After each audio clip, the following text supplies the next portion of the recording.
나누도록 하겠습니다. 하나님께서 우리에게 주신 말씀 마가복음 10장 17절에서 22절까지의 말씀입니다. 신약성경 마가복음 10장 17절에서 22절까지의 말씀입니다. 화면에도 말씀이 나오지만 가능하면 여러분 집에서 여러분의 성경책을 꺼내셔서 함께 눈으로 따라 읽어주시고 여러분 입술을 열어서 함께 봉독하셨으면 좋겠습니다. 마가복음 10장 17절에서 22절까지 말씀을 읽습니다. 하나님의 말씀입니다. 예수께서 길에 나가실새 한 사람이 달려와서 꿇어 앉아 묻자오되 선한 선생님이여 내가 무엇을 하여야 영생을 얻으리이까? 예수께서 이르시되 내가 어찌하여 나를 선하다 일컫느냐? 하나님 한 분 외에는 선한 이가 없느니라. 내가 계명을 안 하니 살인하지 말라, 간음하지 말라, 도둑질하지 말라, 거짓 증언하지 말라, 속여 빼앗지 말라, 내 부모를 공경하라 하였느니라. 그가 여짜오되 선생님이여 이것은 내가 어려서부터 다 지켰나이다. 예수께서 그를 보시고 사랑하사 이르시되 내게 아직도 한 가지 부족한 것이 있으니 가서 내게 있는 것을 다 팔아 가난한 자들에게 주라.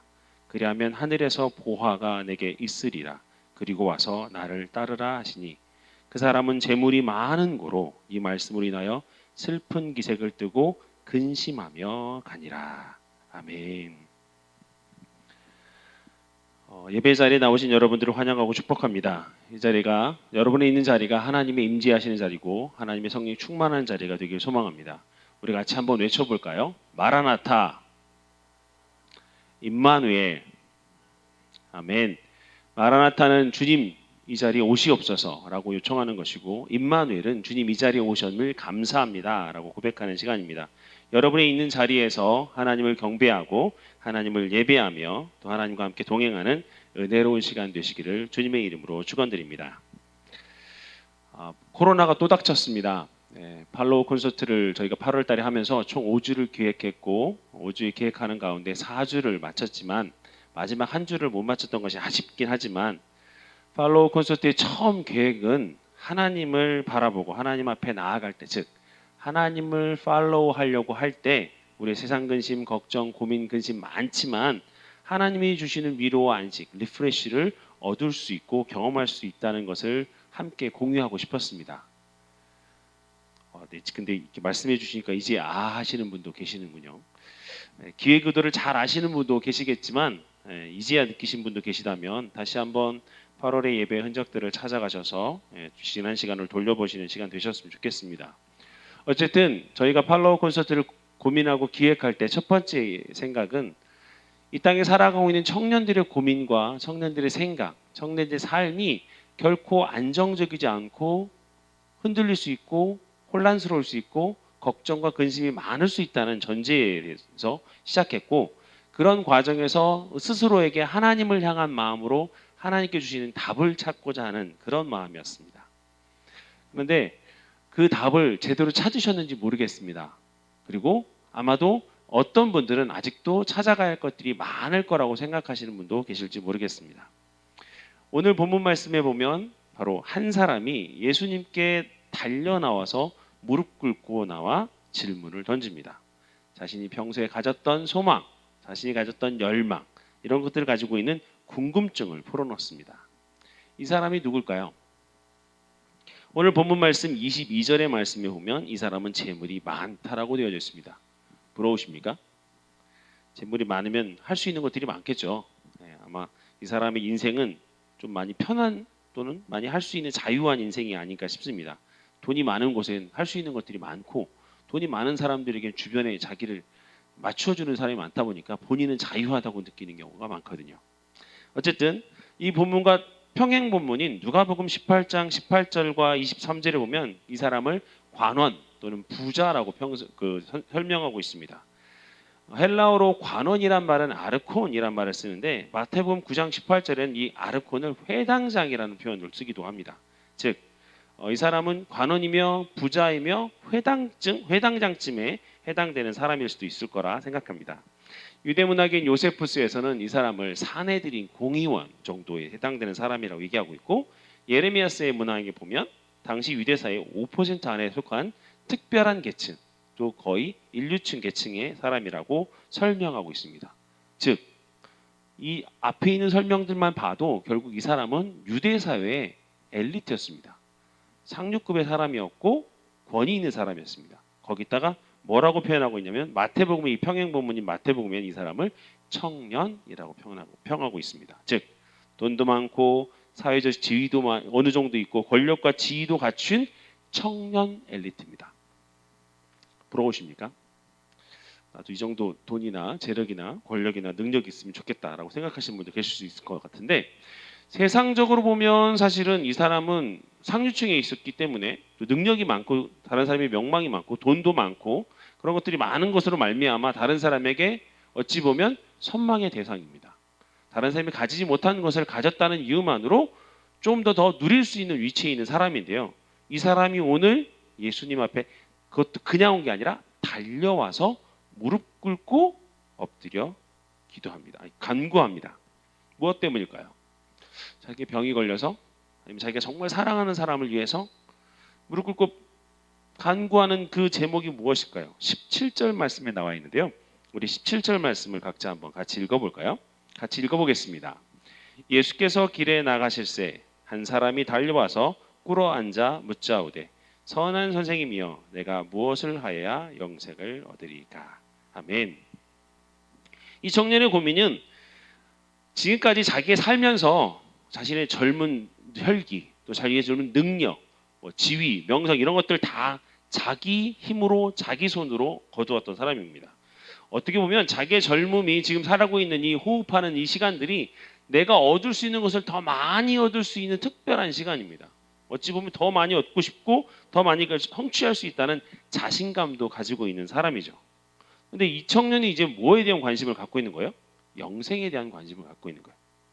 영생을 가지고 싶어 합니다.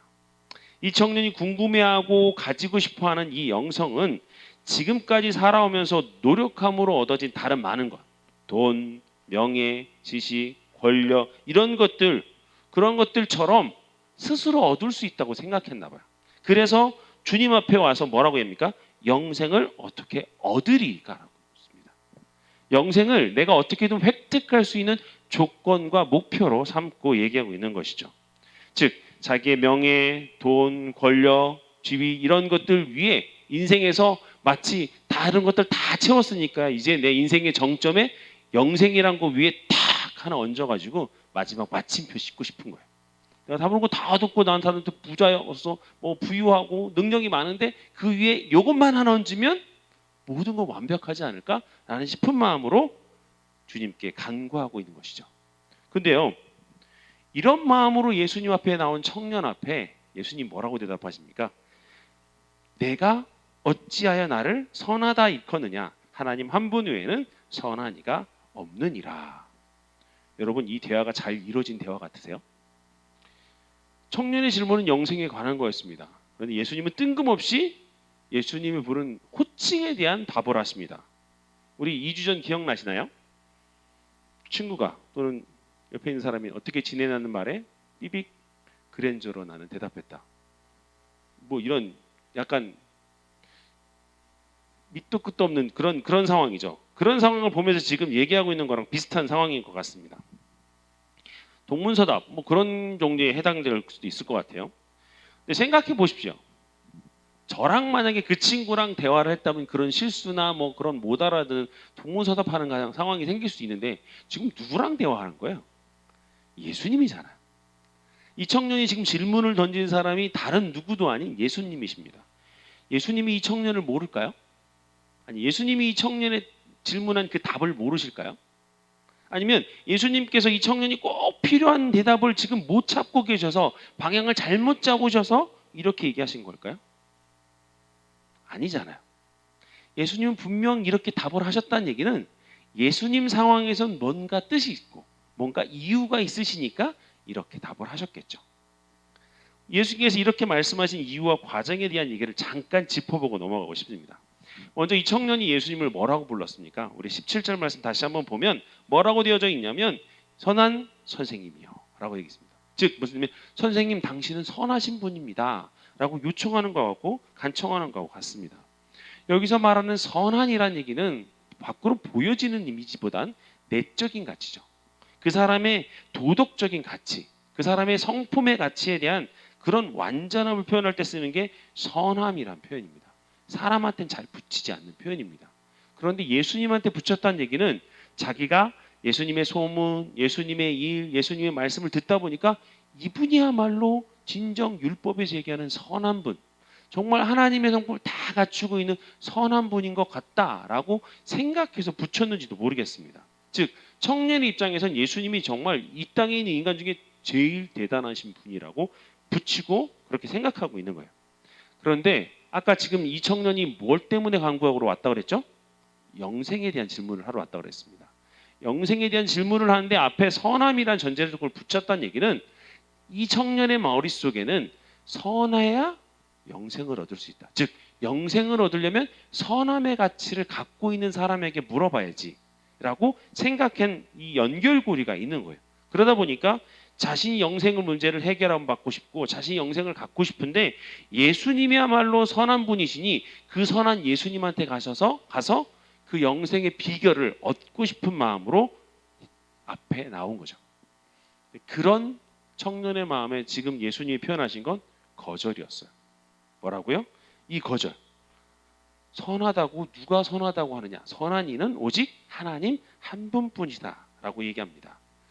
여기서 우리가 얘기할 수 있는 건 예수님도 반은 반인 반신이시니까 또 반의 거룩의 성품을 갖고 계시잖아요. 그리고 충분히 선한 분이라고 하면 그냥 인정하실 수도 있을 텐데 거부하신다는 얘기는 예수님이 내가 선하지 않다라는 얘기를 하시는 게 아니라 가장 큰 이유는 이 청년이 깊은 생각도 하지 않고 예수님에 대한 바른 이해도 없이 그냥 아첨하기 위해서 자기 생각 가운데서 그냥 튀어나온 이 단어를 사용하는 것을 아셨기 때문이고 또 하나는 예수님께서 이 청년을 불쌍히 여기셔서 가르쳐주고 싶은 마음으로 지금 얘기하시는 거예요. 즉 예수님이 스스로를 겸손하다고 낮추시면서 오직 선하신 분은 하나님이시다라고 얘기하시면서 이 청년에게 이렇게 얘기하는 거죠. 제가 좀 더 쉽게 설명해 드리면 쉽게 풀어보면 이런 거예요. 야, 선하다는 말은 아무에게나 쓸 수 있는 말이 아니라 하나님에게만 쓸 수 있는 말이야. 너는 내가 누군지도 모르고 내가 어디로부터 온지도 모르고 이 단어를 사용하고 있는 이 상황 가운데 네가 지금 누구하고 얘기하고 있는지도 모르면서 이런 얘기를 하고 있구나. 네가 만약 나를 제대로 알기라고 하고 정말 나를 선하다고 얘기할 수 있다면 좋겠지만 네가 나를 잘 모르기 때문에 그렇게 선하다고 얘기하는 거 잘못된 거다라고 말씀하시는 것입니다. 무슨 얘기예요? 즉 청년은 지금 자기만의 생각으로 예수님한테 나온 거예요. 자기만의 가치, 자기만의 해결점, 자기만의 목적을 가지고 지금 주님 앞에 나왔는데 야, 너 그거 잘못됐어. 너 생각부터 잘못됐고 방법도 잘못됐고 목적도 아닌 것 같아. 그래서 지금 하나님은 처음부터 하나씩 예수님은 처음부터 하나씩 이 청년에게 가르쳐주고 싶으셨던 거예요.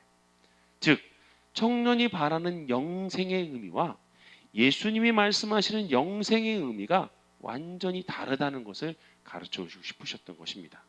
왜요? 첫 번째 답을 보면 알 수 있거든요. 예수님이 청년에게 질문에 가장 먼저 답하신 건 우리가 금방 밟고 있던 19절 이하에 나오는 그 말씀입니다. 거짓말하지 말라, 살인하지 말라, 도둑질하지 말라, 뭐 이런 우리 10계명의 5계명부터 10계명까지 나와 있는 대인계명이라고 하죠. 인간관계에서 일어날 수 있는 대인계명에 관한 6가지 계명을 다 얘기하면서 너 이거 지켰니? 지켜라 라고 얘기하니까 청년이 이게 뭐라고 얘기합니까? 선생님 그 청년들 그 계명 저 다 알아요. 어려서부터 그거 다 지키고 살았습니다. 왜요? 이 청년은 유대인이거든요. 유대인은 어릴 적부터 아주 깐딴생 어릴 적부터 율법을 귀에 딱지가 앉을 정도로 듣고 그 율법을 지키는 것이 너무 습관화되어 있는 삶을 살아갑니다. 아주 잘 율법 교육이 되어 있는 가정들에서 살아가고 있다면 이미 이 하나님의 계명을 다 알고 지키는 삶을 살고 있었을 것입니다. 그리고 예수님이 네가 정말 열심히 율법을 잘 지켰구나. 그런데 너에게 한 가지 부족한 게 있는 것 같다. 그게 뭐냐면 네가 가지고 있는 모든 것을 가지고 가서 가난한 자들에게 팔아서 나눠주어라.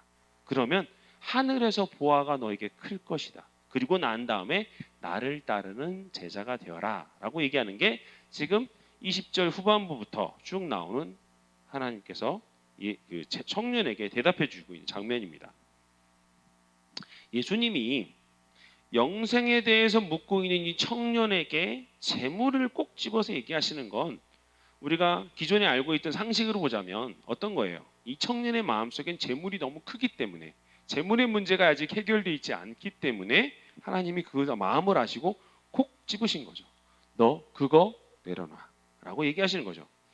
단순히 그가 가지고 있는 재물, 뭐 재산 가치가 얼마 정도인지 모르겠어요. 뭐 100억이 될지 1000억이 될지 뭐 그건 모르겠지만 그런 금전적인 의미만을 사실 얘기하는 게 아닙니다. 앞서 말해서 보면 청년의 삶을 좀 보세요. 청년의 삶을 생각해 봅시다. 청년의 삶은 이미 자기가 자수성가해서 다 가진 사람이에요. 노력해서 배웠고 노력해서 얻었고 그걸 다 얻은 사람입니다. 능력 많고 거기다가 젊기까지 해요. 아직.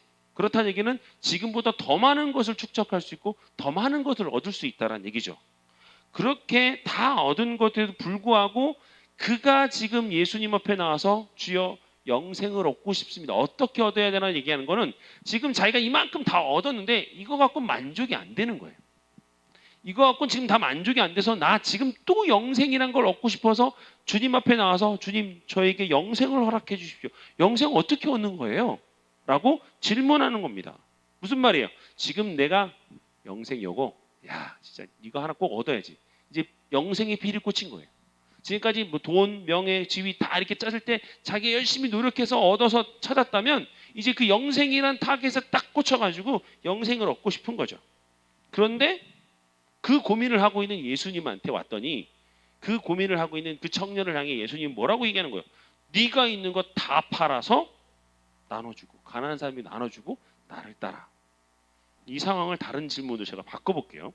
이렇게 하면 좀 더 쉬울지도 모르겠어요. 청년아, 너는 영생이 중요하냐? 아니면 내가 가진 재물, 명예, 권력이 중요하냐? 너는 영생을 위해서 내가 가진 모든 것을 다 내려놓을 수 있냐? 내가 영생이라는 가치에 내가 가진 모든 것을 다 내려놓고 싶은 만큼 귀한 가치냐? 라고 물으시는 겁니다.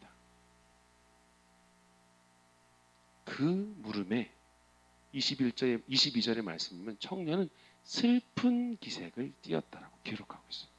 슬픈 기색은 실망하고 우울하고 마음이 편치 못했다는 거죠. 그리고 쓸쓸히 집으로 터벅터벅 돌아갑니다. 청년은 앞에서 주님 앞에 달려와서 무릎을 꿇고 영생을 어떻게 얻으리까라고 했을 때 그 간절한 갈망을 가지고 예수님 앞에 나아갔지만 청년에게 있어서 영생은 다른 어떤 것을 다 내주고도 포기할 수 있을 정도의 귀중한 가치임을 알아야 한다는 예수님의 반역법적인 질문에 자신의 본전을 다 드러내버린 거예요. 무슨 얘기예요? 여러분 이 질문하고 있는 예수님이 어떤 분입니까? 오늘 본문에서도 21절에 보면 예수님은 그를 보시고 사랑하사 그 표현하셨어요. 그 사람이 지금 잘못된 가치관을 갖고 야 너 똑바로 살아. 너 그 사이로 살면 안 돼. 꺼져. 이렇게 얘기하신 게 아니라 그를 지금까지 율법을 다 지켰습니다. 그럼에도 불구하고 내가 이렇게 살았고 이렇게 살았는데 영생을 더 얻고 싶습니다. 영생을 다 얻고 싶습니다. 라고 얘기하는 그 청년을 보시면서 사랑하는 마음이 있으신 거예요. 사랑하셔서 그 친구에게 뭐라고 얘기하냐면 이걸 다 내려놓고 와라 라고 얘기했을 때 그거에 대한 부분은 예수님은 이 청년을 떨궈버리고 싶고 너 쫓아내버리고 싶고 정신을 못 차리게 그냥 버리고 싶은 것이 아니라 그 청년에게 지금 잘못된 걸 가르쳐주고 싶은 거예요. 너가 있는 거 다 팔아서 영생을 얻으라고 했을 때 그 말씀은 네 젊음, 네 명예, 네 지위, 네 재물 다 팔아서라도 영생은 그것보다 훨씬 귀한 거야. 그걸 네가 할 수 있니? 라고 질문하신 겁니다. 청년이 가지고 있는 영생의 가치, 잘못된 가치를 가르쳐주고 싶으셨던 거예요. 즉 청년의 입장에서 보면 영생은 자신이 지금까지 세상에서 누리고 얻고 배우고 채웠던 많은 세상의 관점, 세상의 가치 기준 그런 것을 가지고 주님 앞에 나와서 주님의 영적인 것을 갈구하고 있는 그 청년을 바라보면서 주님은 그 청년의 삶의 가치의 문제를 바꾸고 싶었던 거예요. 야, 그거 세상 가치 아니야. 하늘나라 가치야.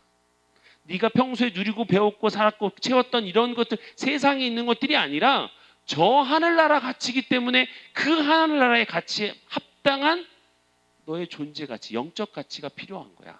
라고 새롭게 가르쳐주고 바로잡고 싶으셨던 것입니다. 생각해 보십시오. 이 안에는 뭐가 담겨져 있냐면요. 이 청년이 갈급했던 그 영생이라는 거는 청년이 갈망하고 갖고 싶었던 영생이라는 문제는 그 주님하고 연결돼요. 주님께서 청년에게 던진 예수라는 진리에 대한 가치 기준이 얼만큼 되는지를 확실하게 드러내보고 있는 거예요. 너는 내가 가진 거 다 내주고라도 예수님을 쫓을 수 있느냐? 아니면 내가 지금 가지고 있는 너의 꿈, 너의 희망, 그 정점에 예수님이란 왕관 하나 더 얹고 싶은 거냐? 극단적으로 그렇게 질문하고 계시는 거예요. 네가 바라보고 있는 예수라는, 네가 바라보고 있는 생명이라는 그 메시아라는 그 존재가 네가 갖는 가치와 비교했을 때 어떤 가치니? 라고 질문하고 있는 것이죠. 사랑하는 여러분, 예수님의 이 도전을 생각해 보시기 바랍니다. 이 도전, 이 질문은 사실 이 청년에게도 하는 것이지만 오늘 살아가고 있는 우리들에게도 하고 있는 것 같아요. 우리는 종종 생각합니다. 이미 기독교인이 된, 그리고 신앙생활을 오래 했던 우리들은 예수님의 뜻, 예수님의 결정, 영생이라고 중요한 건 항상 우리 입에서 얘기합니다. 누가 물어보면 당연히 그게 중요하죠. 당연히 원하시면 다 드려야죠. 라고 얘기합니다. 그런데도 불구하고요, 예수님이 제일 중요하냐는 질문에 여러분들은 언제나 예수님이 제일 중요합니다 라고 얘기하지만 이걸 이렇게 바꿔서 지금 청년에게 질문한 것처럼 네가 가진 거 다 내키워놓고라도 영생을 가져올로, 이렇게 얘기한다면 이 청년처럼 슬픈 기색 띄지 않을까요? 예수님께서 청년과 나눈 것은 다른 것은 다 되는데 이건 안 돼. 이것 말고 다른 것부터 하면 안 돼요? 지금 말고 다른 것 하면 안 될까요? 마치 우리의 답변과 비슷한 상황이에요. 슬픈 기색을 띠고 있는 청년이요, 이 모든 것들 다 하나님이 원하시면 언제든 드리겠습니다라고 우리 입에선 얘기하지만 우리 삶에선 그게 인정이 안 된다는 거예요. 그러다 보니 내 결정, 내 삶, 내 계획, 내 영광이 하나님보다 우선할 때가 너무나 많은 거죠. 그 삶을 지금 주님은 찌푸고 명령하고 가르쳐주고 싶으신 것입니다. 그러면 안 돼. 그러면 안 돼. 네가 바라보고 있는 그 세상적 가치와 하늘나라의 가치를 같이 두지 마. 하늘나라의 가치로 삶을 살아가야 하는 너희들이라면 세상의 가치는 언제든지 버릴 수 있어야 되는 거 아니냐? 라고 질문하는 것이라 말할 수 있는 것입니다. 사실 우리는 주님의 제자, 주님의 백성이라고 우리 삶에서 매일매일 고백하며 살아갑니다. 그런데요, 주님께서 원하시면 이거 드려야지 라고 고백하면서도, 그렇게 순순하게 대답하면서도 많은 순간 많은 상황 속에서 이것을 실제로 살아내고 순종함으로 이루는 사람들은 별로 없습니다. 그렇지 않나요? 왜 그런 걸까요? 진짜 주님이 우리 꿈속에, 우리 기도 속에서 나타나셔갖고 짠 나타나셔갖고 말씀하셔야만 여러분 순종하시겠습니까? 아니면 실제로 주님의 모습이 어떤지, 언제 나타나셔서 말씀하신지 잘 몰라서, 그런 들어본 경험이 없어서 주님이 말씀하신 걸 잘 모르겠는데요? 그렇게 얘기하시겠습니까? 그것도 아니라면, 이것도 저것도 아니라면 나와 하나님과의 관계에서 내가 정말 생각하는 하나님의 백성으로서의 우선순위가 하나님과 나와 다른 거 아닐까요? 그렇지 않고서야 우리가 이 청년하고 닮은 삶을 다르게 산다라고 얘기할 수 있을까요? 지난 주간요, 제가 기도하면서 받은 마음이 있습니다. 제가 여러분보다 잘났다고 이 자리에 서 있는 게 아니고, 저도 이 자리에 서기 위해서 매 순간 저를 치고 매 순간 하나님 앞에 엎드리려고 열심히 부지런히 노력합니다. 그런데요, 지난 주간 기도하면서 아직도 내 경험, 내 생각으로 너무나 많은 삶을 살고 있구나 라는 것에 대한 잘못됨을 깨달았어요. 매번 깨닫는데도 불구하고 여전히 나의 생각, 나의 경험이 하나님보다 앞서 있다는 것을 많이 깨닫게 해주시고 고백하게 하셨어요. 그래서 혹시 지난주에 제 인별그램을 보신 분도 계시겠지만, 지난주에 제가 올린 스토리에 머리는 닫고 마음을 열라 라는 말씀을 하나님 주셨어요. 그래서 제가 이미지와 함께 인별그램에다 올렸던 기억나요. 그때 받은 하나님의 마음이었고, 그렇게 하겠다고 이제 순종했던 또 다른 저의 표현이었습니다. 그런데요, 신기한 건 여기 있습니다. 그 마음을 가지고 그날 저녁에 기도하는데 하나님이 기도해 주신 마음이 있었어요. 근데 그 다음날 새벽에도 기도하는데 그 마음을 또 연결해 또 주시는 거예요. 근데 좀 더 구체적으로 보여주시는 거예요. 왜냐하면 이제 그러면 내가 하나님 이렇게 고백하고 뭐 어떻게 살아야 돼요? 하나님 제가 어떻게 살아야 되라고 기도했는데 하나님이 이렇게 저렇게 큰 제목들을 보여주시는 거예요. 그리고 제 예전 삶의 모습도 보여주시는 거예요. 아, 그래서 이렇게 짜맞춰 보니까요. 이게 기도가 다 끝나고 짜맞춰 보니까 야, 이게 무슨 하나의 전기처럼 스토리처럼 책 한 권 써도 되겠다. 이렇게 그렇게 이렇게 하나님이 나를 이렇게 인도해 주셨네. 또 이렇게 인도해 가실 거네. 그래서 내가 이렇게 살면 되겠다라고 무슨 책 한 권처럼 이렇게 스토리를 쫙 머릿속에 안고 정말 신기하게 왔어요. 근데 진짜 신기한 건 그 다음에 있어요. 이렇게 기도를 마치고 제가 이제 사무실에 올라와서 메일을 한번 확인하려고 했는데 거기 이제 교보문고 예약 메일이 추천 메일이 와 있더라고요. 그래서 그때가 8월 24일이었나? 그러니까 8월 25일에 예약 판매라는 책에 대한 광고 메일이었어요. 그 책이 뭐냐면 하나님의 속도 테리 루퍼가 지은 책입니다. 그냥 생각 없이 그 책의 목차, 그 책의 추천 내용을 보는데 처음에는 뭐야? 그러고 쭉 보다가 놀랐어요. 왜냐면요. 책의 목차가요. 어제 제가 그리고 오늘 새벽에 하나님이 나에게 보여주신 그 삶의 스토리를 거기 다 적어놨어요. 이렇게. 제가 끝나고 나면서 야 이거 책으로 만들어도 되겠다라고 생각하고 나왔는데 진짜 책으로 나와 있는 거예요. 이렇게. 진짜 책으로 나왔어요. 제가 얼마나 소름이 돋았는지 모르겠어요. 그 가운데서 이 저자가 하나님과 만나면서 겪었던 사건, 과정, 아니 역사라고 표현하고 싶을 정도로 그래서 마치 번개 맞은 것처럼 머리에 번개 맞은 것처럼 막 머릿속에서 막 그 전날부터 아침 새벽까지 나한테 주신 메시지가 나한테만 주신 게 아니라 하나님이 역시 대단하시구나. 나 혼자만 세상에 경험하는 게 아니라 하나님이 이렇게 경험하시게 하고 이미 책까지 만들어내는 사람들이 있구나. 이 사람이 30년 동안 이 경험한 걸 쓴 거거든요. 야, 어떻게 이렇게 될 수 있지? 하고 정말 놀랄 정도로 당연히 뭐 했겠어요.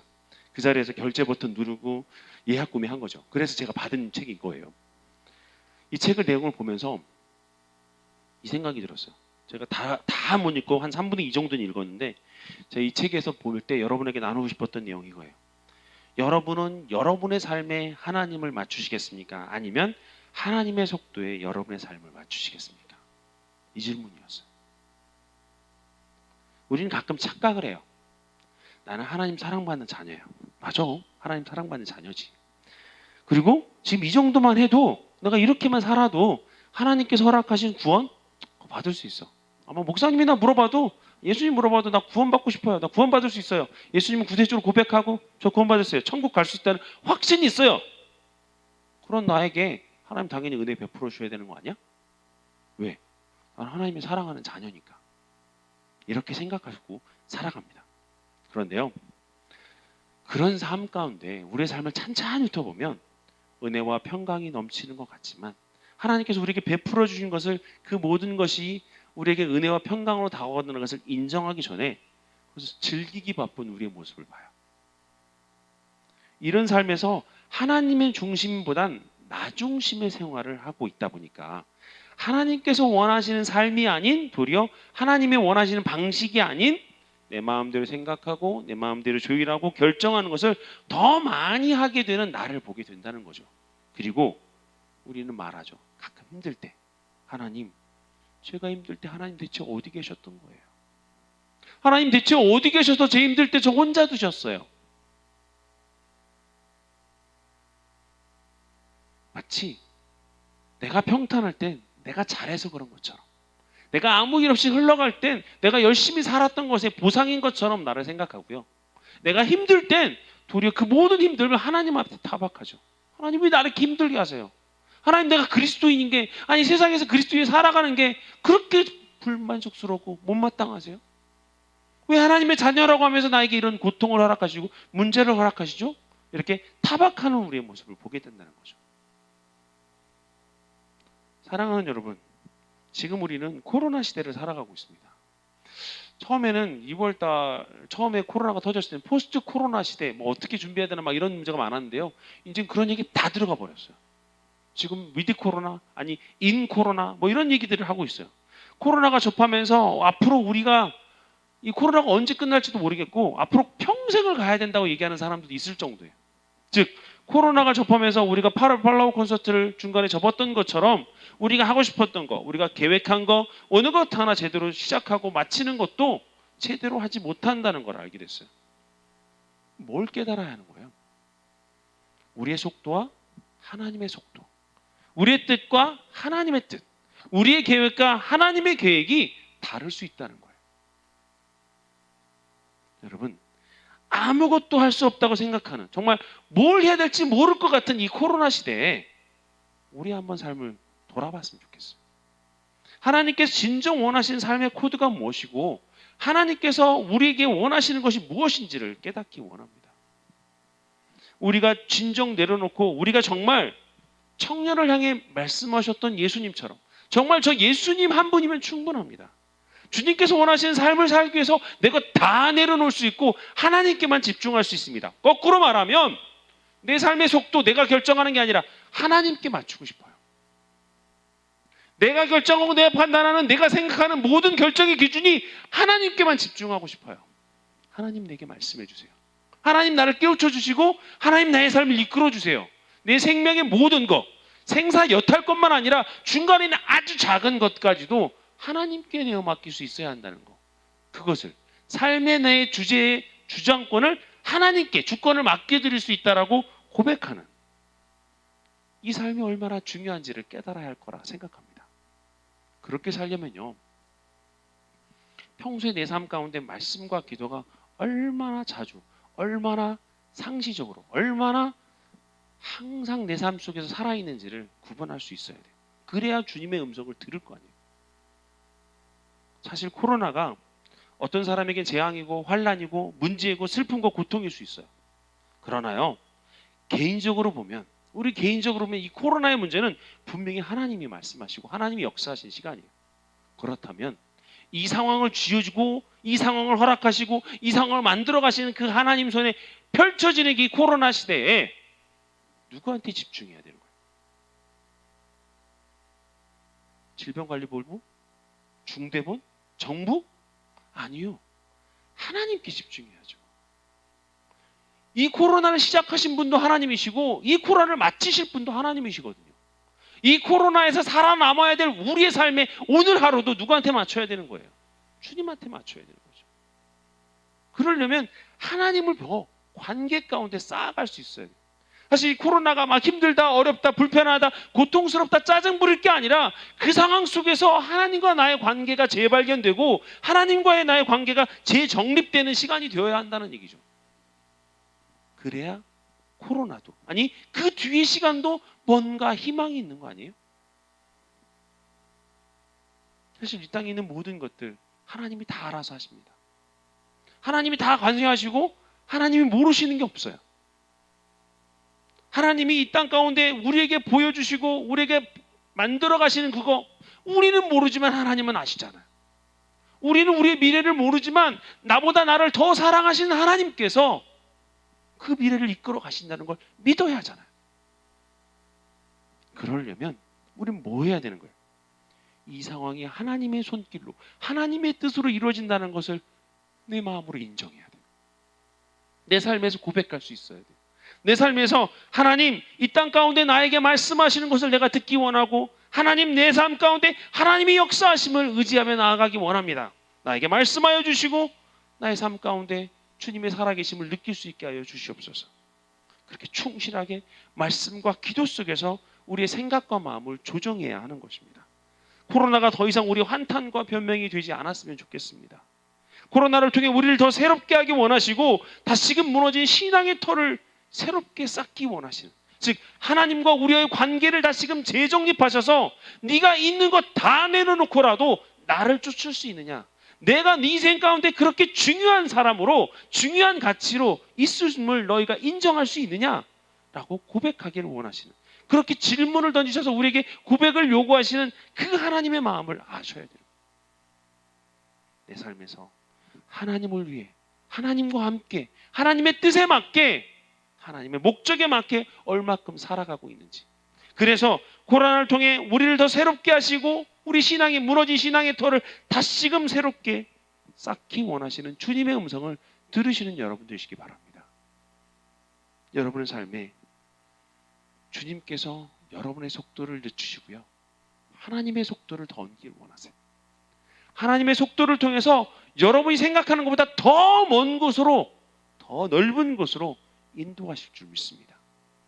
그 삶을 기억하시고 그 삶 가운데 주님의 초청을 여러분 마음속에 깊이 고백하시며 하루하루 삶을 살아내시는 여러분들 되시기를, 또 그렇게 삶을 살아갈 때 주님의 귀한 은혜와 평강이 넘치는 여러분이 살게 될 줄 믿고 간구하며 그 삶을 충실히 살아낸 여러분들 되시기를 주님의 이름으로 축원드립니다. 이 시간 우리 함께 들은 말씀 가지고 우리 함께 기도했으면 좋겠습니다.